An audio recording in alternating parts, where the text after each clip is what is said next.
everybody, Calvin Hicks here, coming at you with a Chicks Flicks movie news talk today. Avatar Way of the Water splashed into theaters this weekend, and it is absolutely phenomenal. Had a great time. James Cameron did his ring in all of the feels from the first one and built so much more on the planet of Pandora, more than you thought you could have brought, and it really makes the last 13 years feel well earned and well deserved as far as the direction that this went. And again, the world building, visually stunning, family, fun, action, and coming from Disney, because they acquiesced and they during the acquisition of 20th Century Fox, it doesn't feel like your average Disney movie, which is awesome. It does feel again like the world building from the first movie. So if you liked the first one, this is everything in that and plus so much more. There were a few things I was skeptical about, just having read about certain characters and certain people, but it is absolutely daunting what they did.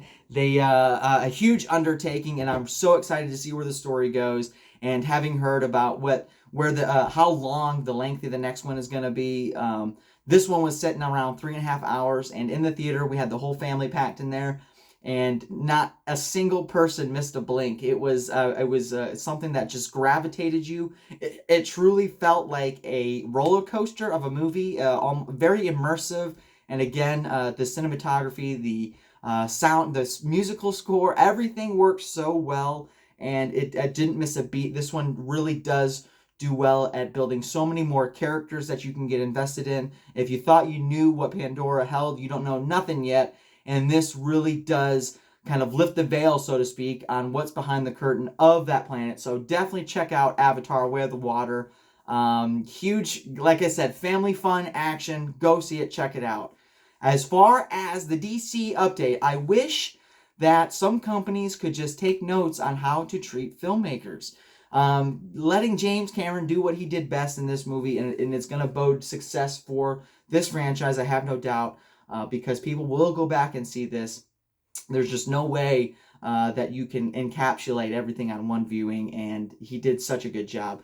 And as far as other realms of movies, you have in the DC world, the James Gunn kind of being at the opposite end of the gun, pun intended, no pun intended, I don't know, but he is under a lot of fire just from fans for his recent announcement of moving on from Henry Cavill's Superman.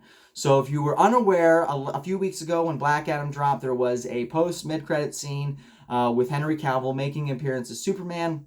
And then about a week after the movie came out, he had made an appearance on social media claiming that he was coming back in the role of Superman and donning the cape once again.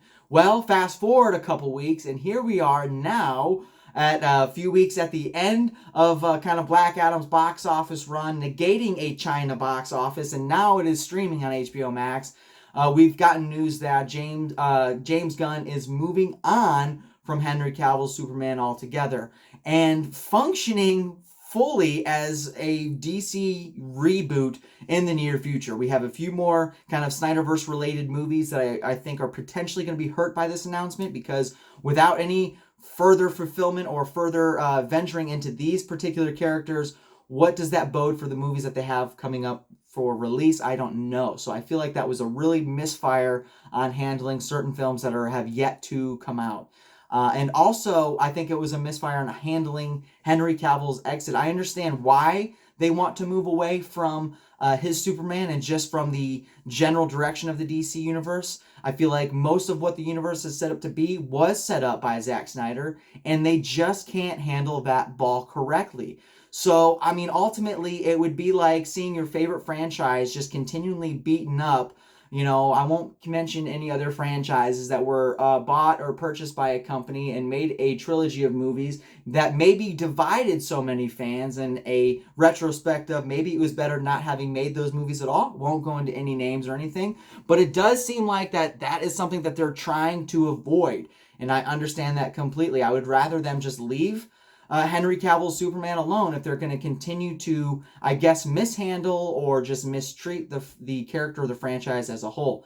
If you look at what Zack Snyder did with Man of Steel, BVS, and Zack Snyder's Justice League, as a trilogy, love or hate Zack Snyder, you can definitely tell that those three movies feel and set themselves apart in any other DC movie or any other comic book movie for that matter. And you can't expect a company to come in and replicate that with the same character actors that Zack Snyder had particularly planned with them with a certain vision in mind. So I kind of respect that they're moving away from that, but I don't respect how they handled it with the kind of firing of Henry Cavill after recently announcing that, yeah, he's going to get his own movie, he's going to get this, he's going to get, we're really going to build a cohesion around this Superman, and all of a sudden 2 weeks later, you're saying, nope, we're moving on from him completely. That I feel just a little disrespected by, and I hope that they can make up some steps in the near future with announcing some pretty cool stuff and just letting filmmakers do their thing in their movies instead of micromanaging, trying to make $2 billion with every movie's release. Let filmmakers do what they do best and just encapsulate a story that they want to tell and let it go from there. If you have some kind of bigger universe plans, that's fine, that's great. But ultimately, let's just let filmmakers do what they do, direct, and honestly, just let their vision be told. And ultimately, we'll get greater movies that way. So hope for them in the best. I'm not too excited for what they're announcing because it seems like every announcement we get from them, it seems like 2 weeks later something's changing. So until I see something a little bit more solidified and concrete, I'm not getting my hopes up. So my love for Zack Snyder, definitely keeping an eye out for Rebel Moon. I'm looking forward to seeing some updates coming. I believe it's coming this year, next year on Netflix, but we're at the end of 2022, going into 2023. So a lot is in the near future. Avatar, super excited for what they're doing in the future.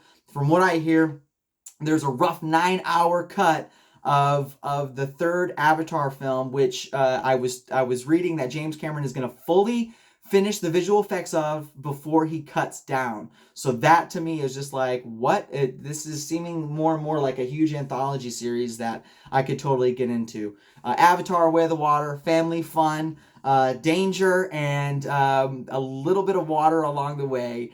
And I hope you guys get out to see it. Check it out. I will definitely be seeing it again with friends and looking to hear what their thoughts were. And please comment down below if you got to go see it. And if not, let me know if you're looking forward to seeing it or if you're kind of fed up with the 3-hour movies. Other than that, be well, stay faithful, and keep your eyes up, you guys. And I appreciate you tuning in. We'll see you next time. Be well, be blessed. See ya.